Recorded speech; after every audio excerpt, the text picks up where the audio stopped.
नमस्कार, टी9 मराठीमध्ये आपल्या सगळ्यांचं स्वागत। मी निखिला। महत्त्वाची बातमी, राज ठाकरे यांची मनसे अध्यक्ष म्हणून एकमताने निवड करण्यात आली आहे। मनसेच्या बैठकीमध्ये राज ठाकरे यांची अध्यक्ष म्हणून एकमताने निवड झाली। मनसेची पक्षांतर्गत निवडणूक प्रक्रिया पार पडलेली आहे।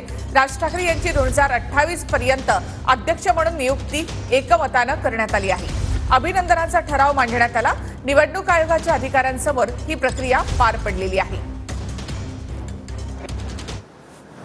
साल 2023 ते 2028 या दरम्यान महाराष्ट्र नवनिर्माण सेना पक्षाचे अध्यक्ष म्हणून श्रीमान राजसाहेब ठाकरे यांची एकमताने या केंद्रीय निवडणूक समितीने घोषणा केलेली आहे आणि तो ठराव पास केलेला आहे आणि त्या अभिनंदनाचा ठरावही या सभेने पास केलेला आहे। आज महाराष्ट्र नवनिर्माण सेना या पक्षाची पक्षांतर्गत निवडणूक झाली आणि त्या निवडणुकीमध्ये सन्माननीय पक्षाचे अध्यक्ष म्हणून राज ठाकरे साहेब यांची नेमणूक करावी असा ठराव मी बाळा नांदगावकर यांनी मांडला आणि त्याला सन्माननीय नितीन सरदेसाई यांनी अनुमोदन दिलं आणि यात सर्वानुमते म्हणजे एकमताने सन्माननीय अध्यक्ष म्हणून राज ठाकरे साहेब यांची निवडणूक आयोगाने दिलेल्या ज्या नियमावली आहे त्या नियमावलीमध्ये त्यांची